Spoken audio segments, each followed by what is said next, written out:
Welcome everybody to the Omaha High School Class B Round 2 Playoff Preview and Predictions. I'm your host, Danny and this show is brought to you by Rocket Roofing General Contractor, Medis, and TT's Training and Performance. This is Class B, the second round. So, this is going to be a little bit different than the types of ones I've been doing. I just recorded actually a 41-minute video of me breaking down Waverly and Seward with film. I go back and look, and none of it was there. It was just a frozen screen. At least Waverly and Seward, I know what's going on there as far as film goes. I apologize for that. I wish that was a fun piece of content that I did. I wish I kind of got that out. But either way, we are going to run this a little bit differently here this time. We are going to do this live, I'm recording this live at least. We're gonna go ahead and get this shared my screen. Sorry if this is gonna take a little bit. But as far as last week, it went pretty chalk for the most part. Class B is one of those, or besides Norris and Gretna, that was obviously the biggest story last week. It went pretty chalk outside of that. Um, so that was a really good game as well. We'll talk about that whenever we get to that point. Let's go ahead and let's preview the first game, Waverly and Seward. Like this is really fresh in my mind as because of that 41-minute video of me breaking down film. Um, let's talk about it. So let's look at their last games. We're going to start with Waverly's last game, a big win, 35-13 versus Northwest. We're going max preps here, by the way. I'm not sure if I need to shout them out or anything, just in case copyright or whatever. I don't know. But anyways, let's just take a look how they looked offensively.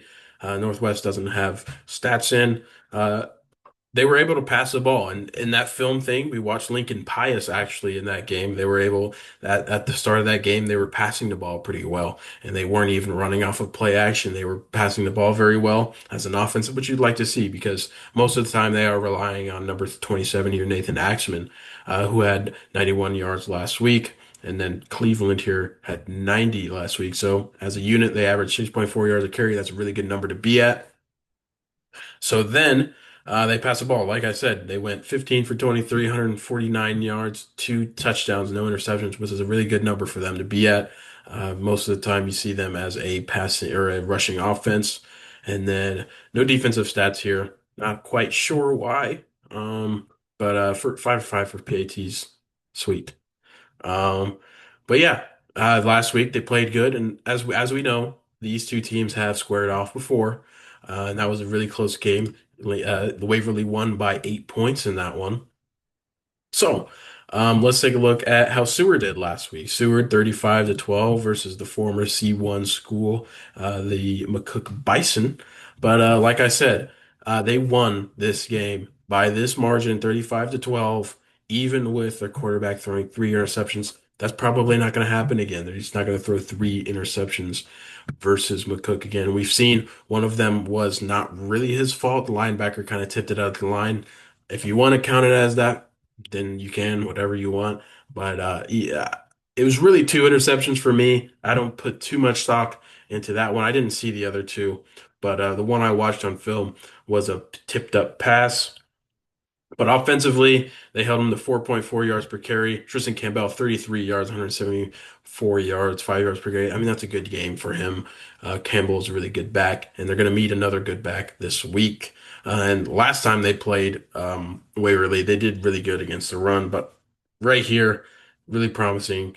4 for 13, 24 yards. So when they're down in this game, they're going to pass the ball. 24 yards is really just nothing. So that's a good passing. This is a good defensive performance, relatively speaking, for Seward.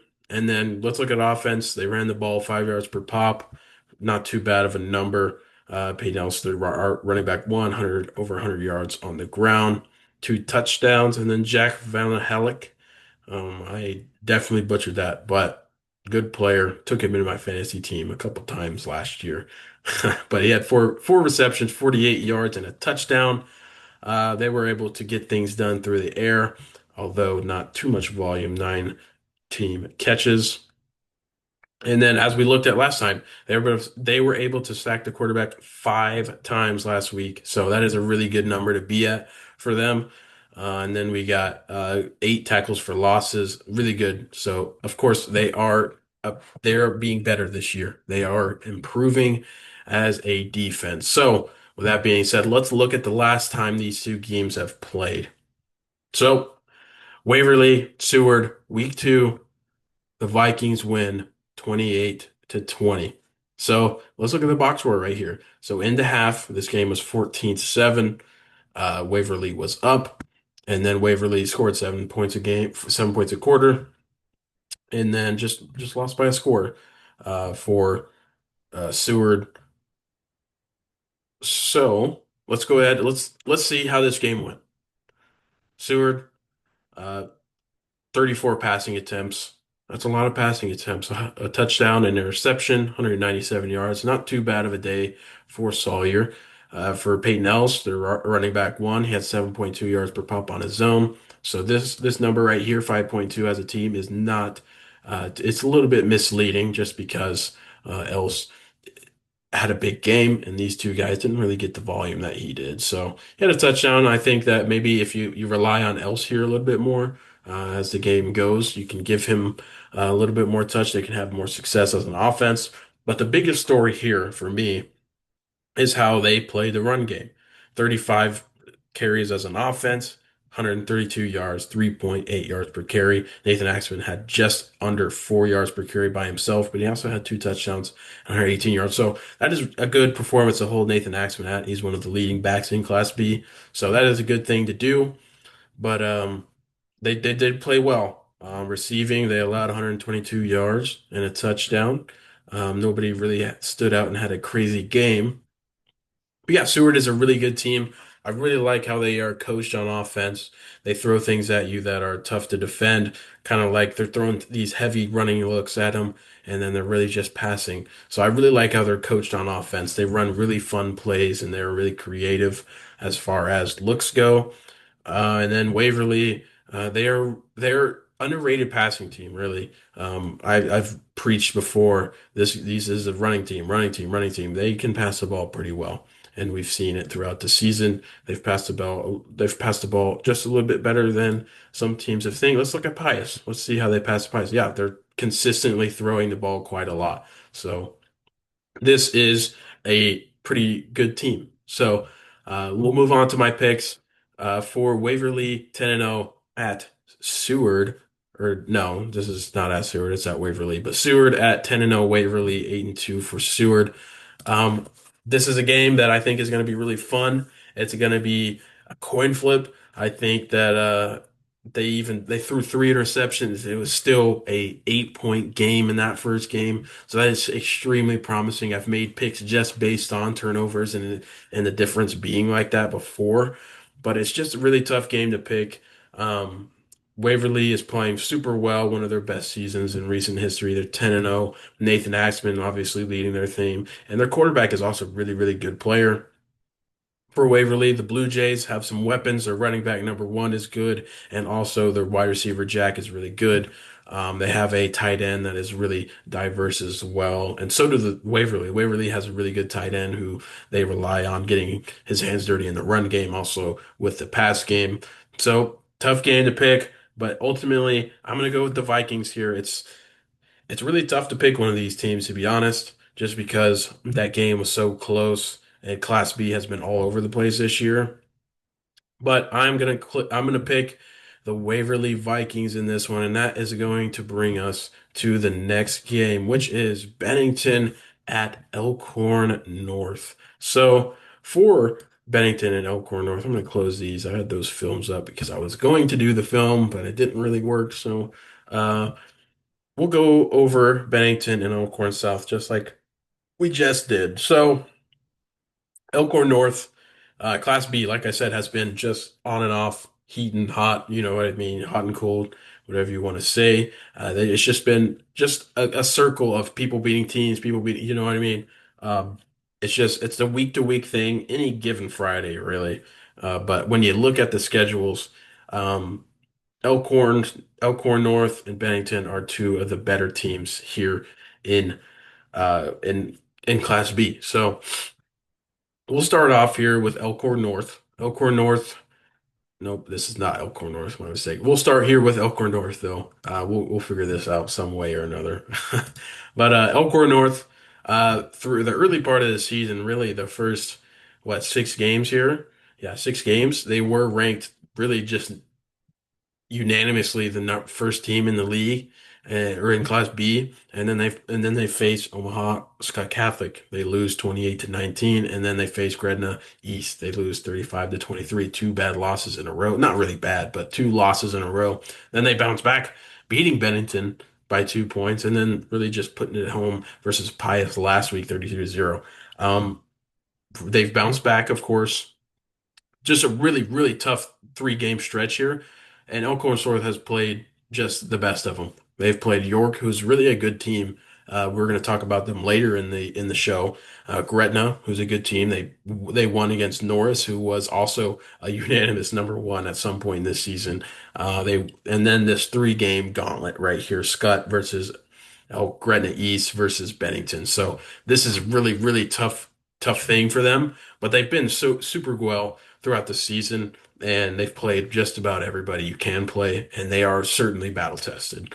So that's going to bring us to Bennington. Let's take a look at Bennington. They started off the season losing to Waverly. At the beginning of the season, you're like, is Bennington not back? Are they not as good as they were last year? Nope. They rattle off 1, 2, 3, 4, 5, 6, 7 games in a row, and then they lose to Elkhorn North. But in these games, they've beaten Gretna East, they've beaten Gretna, and they've also beaten Scott Catholic, who Elkhorn North lost to. So, it's Class B. The thing goes around. So teams beat teams that should lose. It's a tough thing to predict in this class for sure. I got a few picks wrong, but I've also put a couple dark horses in there, York and Gretna that were dark horses for me. We'll talk about them in specific later, but I think it's more reasonable here to just go to the box score in this Badgers versus Wolves. Let's see how these teams performed on the stat sheet in this. So immediately, first thing we notice, Elkhorn North was up 13-0 at half, and then Bennington, third quarter, they come out of halftime, outscore the Wolves 14-0 in the third quarter, and then the Wolves lock in a little bit. They go back to scoring. They did not score in the second or third quarter, but they lock in a little bit, but Bennington is also locked in. After half, you see they made improvements right here. If we can gather anything here, penalties weren't a huge factor. Bennington had more first downs, and Elkhorn North had those stats aren't too important. But here is where we get into it. So Elkhorn North is a pass first team, really. So let's take a look on how they performed in the past game. They did not throw a touchdown. They went 16 for 29, 216 yards, no touchdowns, no interceptions. So at least they did not turn the ball over as far as interceptions go. It doesn't look like they fumbled at all either. So yeah, it's a pretty mediocre day for them. 13 and a half yards per completion for offense. And then you look at these guys in the rushing. These guys have weapons on offense. They've got Alex Utchman. They've got Beachy, who's a really good quarterback, and they got Anderson Taylor, who gets the ball sometimes. Although he's not like the biggest weapon, he's in there and he will make some plays. Jace Reynolds, Husker commit, and then you've got these guys here, Barry Freeze, the big tight end, who is more of a defensive guy, but he is certainly someone you have to account for. And then the sophomore Drew Meyer, who is really, I mentioned him in the last preview. He's a weapon for sure. Last time these teams met, he had 5 catches, 160 yards, and no touchdowns. So that's kind of weird how he got those with no touchdowns. But he's certainly a playmaker that Bennington is going to have to cover and make a point of emphasis this week. Rushing though. Uh, they're not like a huge rushing offense.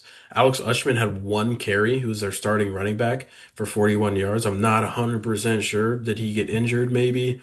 I'm not too sure. I wasn't really watching the game at that point, but maybe we have something different there. Actually, just because we mentioned that, we're gonna go see how Alex Ushman rushed versus Pius last week.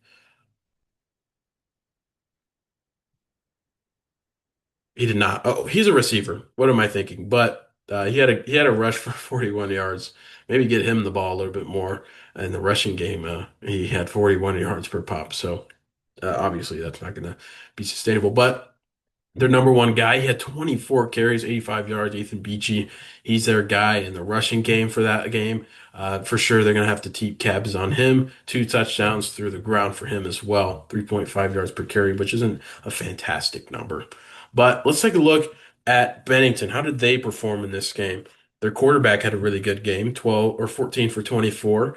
294 yards, three touchdowns, and one interception. That's a good performance, regardless of the turnover.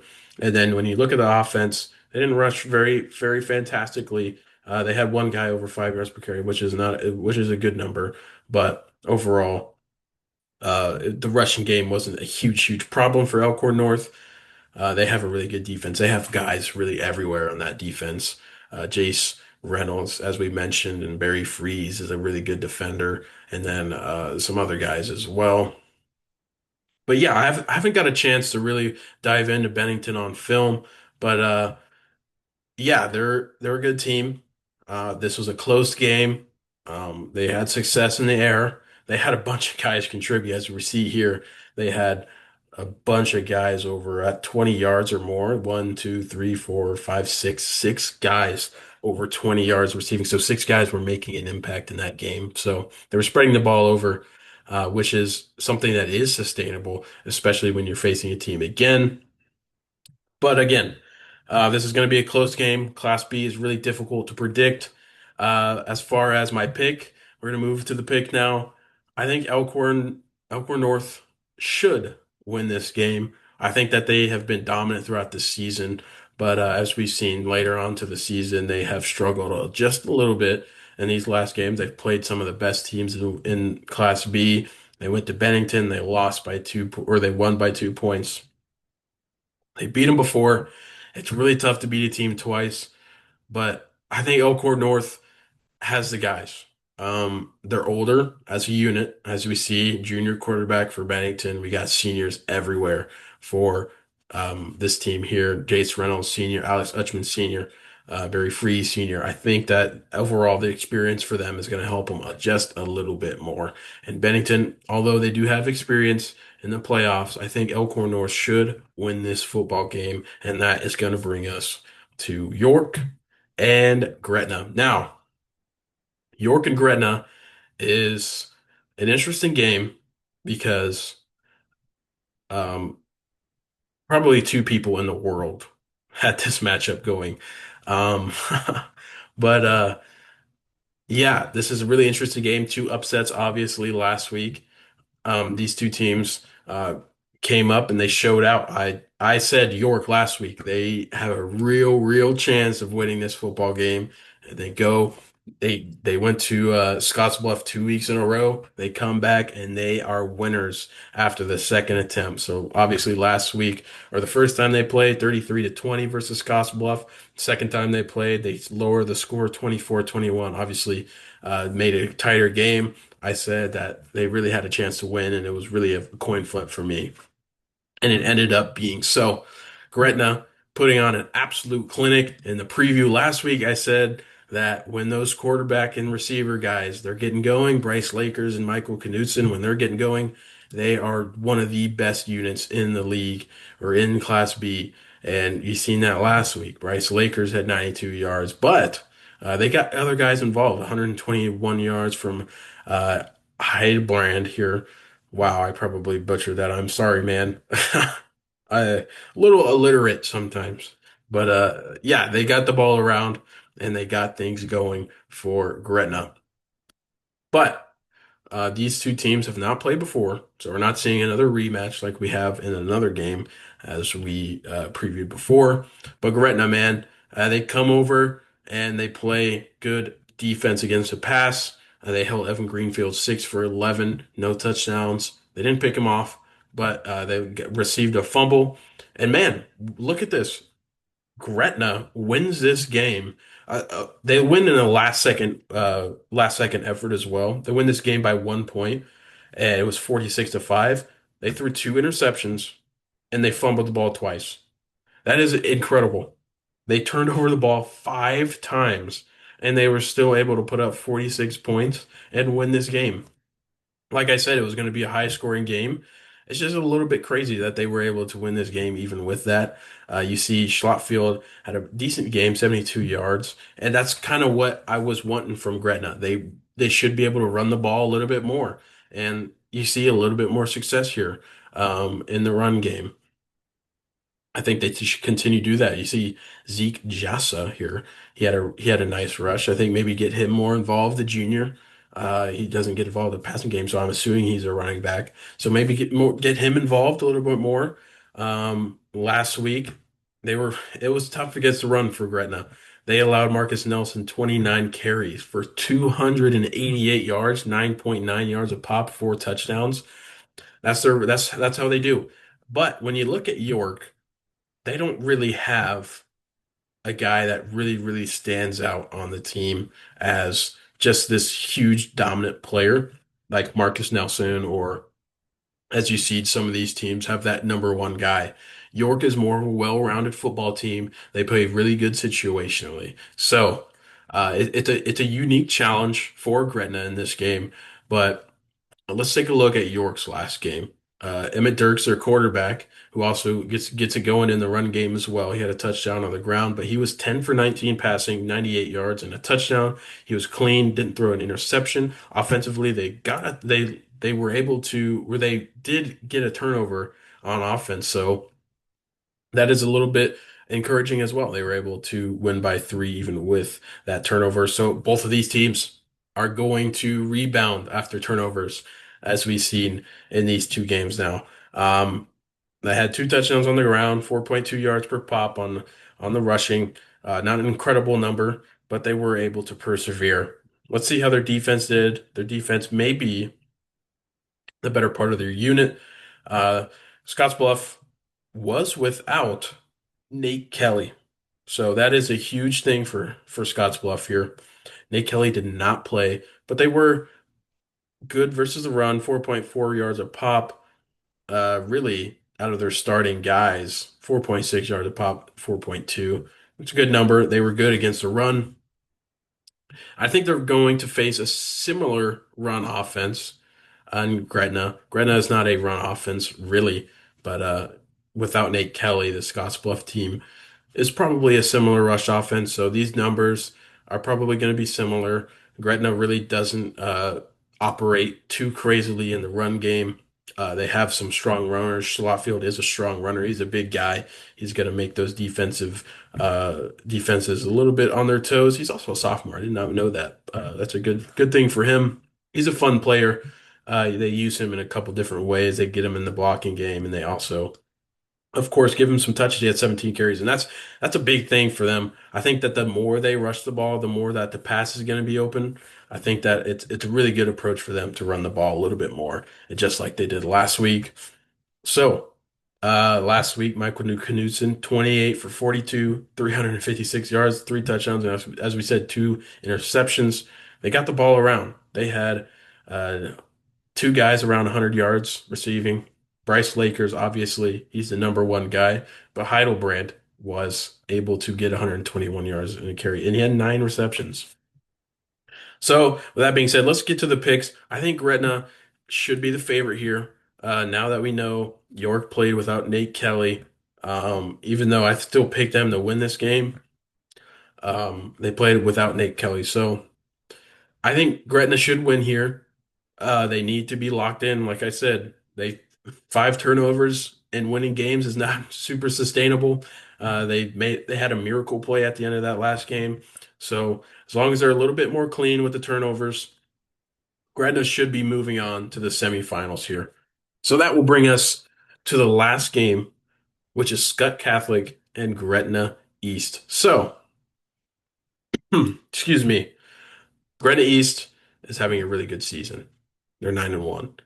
And then we also see that Scott Catholic is also having a good season. At the beginning of the season, Scott was one of those teams that people were going to panic a little bit about for whatever reason. Scott didn't perform as well as they wanted to at the beginning of the season, But they, of course, they rebounded and they looked good. They lost to Norris early in the season, I'm pretty sure. I'm going to clarify that right now. Yeah, they did. So they lost first they got destroyed really by Norris in that first game of the season. And that people hit the panic button, including myself. I thought they just won the state championship. Maybe they lost a lot of guys. But then they finished out the season with wins, playoff team, Standing Bear, Pius X, who was a playoff team, Elkhorn North, who was a really good team, I think, and then Bennington, they lost to them, but they won against Gering, playoff team, as much as I think that Gering was a little bit high. But yeah, they're a good team as well. And then we go over to Gretna East. Gretna East, one loss of the season was to Bennington. They beat Seward, who I think is a really good team. They're way better than a lot of people think. You got Standing Bear playoff team, Plattsmouth playoff team, as much as Plattsmouth is not like a huge staple win. And then you got Elkhorn North, Gretna, and then Standing Bear again. So they beat both of these teams have beat playoff teams. But as far as when you look at the schedules, Gretna East has a better schedule and a better track record. But Um, let's look at the stats, man. Gretna East is a guy that road goes through Connor Sam's before we even check sack. Yep, Connor Sam's 168 yards per game. Seth Craigle 44 yards, 38 yards, 34 yards. These guys are getting it done in the receiving game just a little bit, just not. Of course, they rely on Connor Sam's, but they get it out a little bit here with the other guys in the receiving game. Connor Sam's has 21 total touchdowns. He's really good. But let's see how they performed in their respective games last week. Gretna East versus Lincoln Standing Bear last week. Gretna East, their quarterback one Chase Grow was 8 for 11 and a touchdown, 116 yards in the passing game, no interceptions. Rushing the ball, of course, Connor Sam's was dominant, 15 carries, 169 yards, a touchdown, and or two touchdowns. So, and then they also had Chase Gow, their quarterback. He had 96 yards on the ground as well, 8.7 as a unit per carry rushing. And then they got a couple of guys going in the receiving game. Seth Craigle, their number one receiver, he had a touchdown, two receptions, though. Wasn't a huge yardage impact. But as far as how they did versus the pass and run, versus the pass, they held their Hayden Holdren here, no touchdowns and two interceptions. They received two interceptions on defense. And then when you look at rushing, 4.4 yards per carry rushing, decent number. Held DeAndre Hill to 5.8, which is a little bit high, but overall they were able to get the job done and it wasn't particularly close. So let's go over to Scott. Scott played Gray. We're not going to look at that game, to be honest. Let's look at Bennington for Gehring, or for uh, Bennington here. Bennington versus a top team Bennington. They were able to pass the ball pretty well, 19 for 36, 206 yards, two touchdowns, and three interceptions. Three interceptions is a lot, and they still were able to make this game it wasn't as close as but three interceptions is probably not going to happen every game. They were not able to run the ball at all. 2.3 yards per carry as a unit versus Bennington, and then receiving their number one guy Will Libentrit was their guy. Five receptions, 114 yards for him. Really, nobody else was too crazy. We got two other touchdowns, but not nothing too crazy. And then yeah, excuse me. But yeah, so I think. But Gretna East has played Bennington, so let's kind of look at the splits. Although it was earlier in the year, they lost to Bennington by quite a lot. So Bennington was able to pass the ball a bit better versus Gretna East. No interceptions, and then running the ball, they were able. It was roughly about the same. We've got a couple of these guys. Will Guts had 142 yards, and then in that game he had 130. So it was relatively similar. He had 10 yards per carry, only 13 carries for Will Guts. So relatively the same when going against Bennington rushing. But let's see how they performed offensively. They had two interceptions versus Bennington. He threw three. So they turned over the ball versus Bennington. They were able to run the ball pretty well though. So I really like how Connor Sam's and and Gretna East was able to run the ball here, 5.9 yards per carry. Connor Sam's alone had 8.6, so that's a good number to be at. And really, the key to this game is to continue to run the ball. They also forced a fumble for Bennington Gretna East did, so they need to continue to run the ball and build off of it. So play actions and all that type of jazz. So let's move on to the pick. Um, Again, Class B. I've said this multiple times in the video. Class B is really tough to do. Really tough to do. So anybody can really just beat anybody. But for this game, I'm gonna have to pick Gretna East. I think that they have a bigger star as opposed to Scott Catholic. I think that Connor Sam should have another big game, and if he doesn't, then I think Scott Catholic can win. The Scott had a little bit of trouble versus Elijah Guts, and I think Connor Sam's and Elijah Guts are relatively close. I think Connor Sam's is a really good player. So either way. They're going to have some success running the ball. And that is going to conclude the playoff preview and predictions part. But now we are going to head into the fantasy team. We're going to just build a team really fast. We're going to do it live here, and we're going to see like the thought process of me. So we're going to go ahead and we're going to get started. We're going to go over here to Nebraska only. It was hiding. So, how we're going to do this, we are going to pick a quarterback, two running backs, two receivers, and a flex. So, first quarterback, immediately, I don't even need to see this. I'm going to go with Ethan Beachy here. He runs the ball quite a lot, and he's also number 6 in passing. So, we're going Ethan Beachy with the quarterback. So, let's look for my first running back. Immediately, I'm going Connor Sam's knew those two off the bat, but I also Peyton Else. He is a good player. And also Nathan Axman. So we're gonna go ahead. We're gonna pick Peyton Else as my other running back, and then we're also going to pick Nathan Axman here. So we got the flex filled out too. So we got three running backs: Connor Sam's, Peyton Else, and Nathan Axman on the team. So that leads us to the wide receivers. So we got to pick two wide receivers. Of course, Bryce Lakers. I'm going to go with Bryce Lakers. And then this is where it's a little bit of preference here. Let's see. Jake Russell from Bennington's a good bet. Jack Van Halleck from Seward is a good bet. He is one of the leading guys. I picked him. You know what? I'm going to stay with Jack here. I picked him a couple times last year. We're going to go with Jack from Seward. So that is going to round out the fantasy team. I know that was a little bit quick, but this class you got some playmakers here and guys that I knew of right off the bat. But I'm excited for this week of playoff football. And I appreciate you guys for coming in. And please tune into the live show on Friday night at 9:45, 9:55, somewhere in there, maybe 10. We'll see what the games get over with. But I appreciate you guys for tuning in, and we will see you next week on Omaha High School Sports as we go to the quarterfinals next week. I'll see you guys later.